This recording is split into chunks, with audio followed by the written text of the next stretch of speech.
बाबर ने इब्राहिम लोदी को first battle of Panipat में हराकर दिल्ली पे कब्जा किया और मुगल साम्राज्य की शुरुआत की। और बाबर ने जब इस हीरे को देखा तो उसका पहला नामकरण किया। बैटल ऑफ कन्नौज में हुमायूं के शेर शाह से हारने के बाद यह हीरा पर्शियन रूलर शाह तमास्प को तोहफे के रूप में मिला। लेकिन शाह तमास्प ने भारत के सुल्तान हुसैन निजाम शाह से दोस्ती करने के लिए इस हीरे को वापस भारत भेजा, तो यह हीरा लगभग 100 सालों के लिए गायब हो गया। तो उसने उसे बाबरी हीरे जैसा ही एक हीरा गिफ्ट दिया। यह हीरा वजन में बाबरी हीरे से ज्यादा 360 कैरेट का था। 29 मार्च 1849 को अंग्रेजों ने एक संधि कराई जिसे ट्रीटी ऑफ लाहौर भी कहते हैं। उस ट्रीटी में कोहिनूर को सौंपने की अलग से मांग रखी गई। जिन्होंने उसकी चमक को कम लगने पर उसे एक बार और कट करवाया। नादिर शाह ने 1739 में दिल्ली पर अटैक करके मुहम्मद शाह को हराया और बाबर हीरे को भी जीत लिया। नादिर शाह ने मार्च 1739 को इस हीरे को देखा और दूसरी बार इसका नामकरण किया। इसने इसे पहनकर भारत पर 8 बार अटैक किया।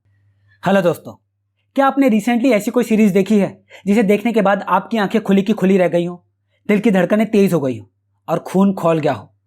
अगर नहीं तो फिर डिस्कवरी प्लस पर रिलीज हुई नीरज पांडे की docu drama series secrets of the Kohinoor जरूर देखिए। अगर अंदर का भारतीय जाग नहीं गया तो बोलना। आपने कोहिनूर हीरे के बारे में तो सुना ही होगा, जो ब्रिटिशर्स भारत से चुराकर अपने देश ले गए थे और अपनी महारानी के मुकुट में जड़कर टावर ऑफ लंदन की प्रदर्शनी में रख दिया है। लेकिन क्या आपको यह पता है कि ब्रिटिशर्स ने किस राजा से इस कोहिनूर को छीना था और कैसे? और कोहिनूर का नाम कोहिनूर कैसे पड़ा? किसने इसको यह नाम दिया? और कोहिनूर से पहले इसका नाम क्या था? ऐसे बहुत से सवालों के जवाब देती है ये series secrets of the Kohinoor.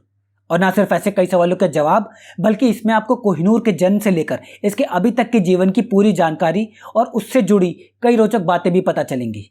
तो चलिए ब्रीफ में जानते हैं इस सीरीज में कोहिनूर के बारे में क्या बताया गया है। तो इस वीडियो को बिना स्किप किए एंड तक जरूर देखिएगा। लगभग 5000 साल पहले गोलकोंडा के माइंस, जिसे आज हम कोलूर माइंस कहते हैं, उसमें से एक बहुत बड़ा हीरा खोजा गया था जो लगभग 793 कैरेट का था और उसे काकतीय साम्राज्य के राजाओं ने अपने देवी देवताओं के पास संभाल कर रखा था। लेकिन 1310 में मलिक कफूर ने यहाँ अटैक करके यहाँ के सारे खजाने को लूटने के साथ साथ भद्रकाली की मूर्ति की आंख में जड़ा हुआ ये चमकदार कोहिनूर हीरा भी चुराकर अपने मालिक खिलजी को दे दिया था। खिलजी इसे देख के बहुत अचंभित हुआ और उसे इसने अपने पास रख लिया। उसके मरने के बाद यह हीरा तुगलक सल्तनत, फिर सैयद सल्तनत और फिर लोधी सल्तनत तक पहुंचा। सन 1526 में बाबर ने इब्राहिम लोदी को फर्स्ट बैटल ऑफ पानीपत में हराकर दिल्ली पे कब्जा किया और मुगल साम्राज्य की शुरुआत की। और बाबर ने जब इस हीरे को देखा तो उसका पहला नामकरण किया एस बाबर का हीरा।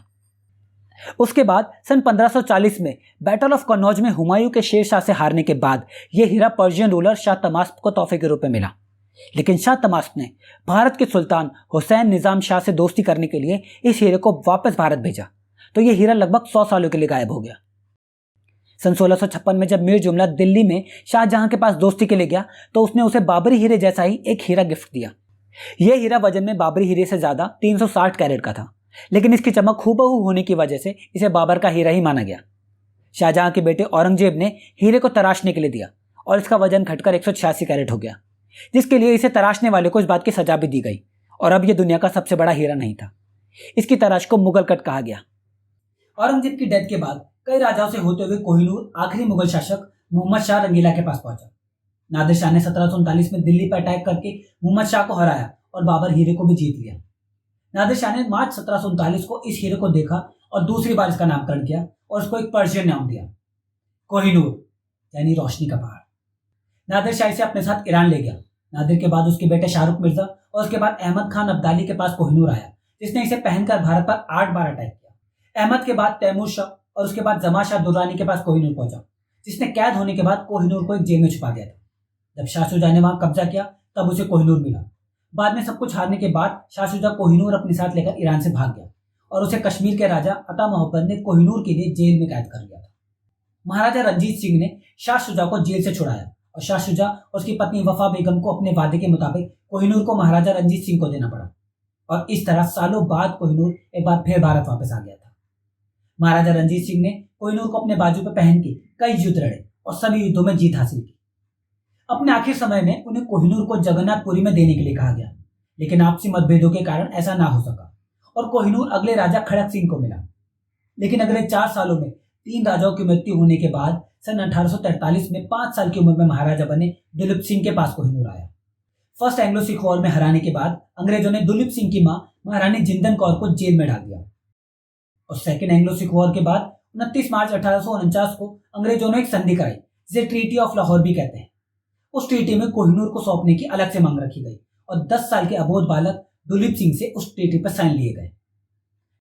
डलहौजी ने कोहिनूर को एकदम चुपचाप चोरी छुपे आखिरकार लंदन भेज ही दिया और लंदन में queen Victoria and Prince Albert को कोहिनूर मिला, जिन्होंने उसकी चमक को कम लगने पर उसे एक बार और कट करवाया। कट होने के बाद कोहिनूर का फाइनल वजन हुआ 105.6 कैरेट और इस कट को ब्रिलियंट कट कहा गया। और इसके बाद क्वीन विक्टोरिया ने गहने के रूप में कोहिनूर को पहन के इसे पूरी दुनिया के सामने प्रदर्शित किया और तब से लेके अब तक कोहिनूर इंग्लैंड की क्वीन के क्राउन में स्टडेड है और टावर ऑफ लंदन के ज्वेल हाउस में प्रदर्शनी के लिए रखा हुआ है। तो ये थी कोहिनूर की स्टोरी ब्रीफ में। इसकी पूरी कहानी विस्तार से जानने के लिए आप secrets of the Kohinoor discovery plus पे देख सकते हैं।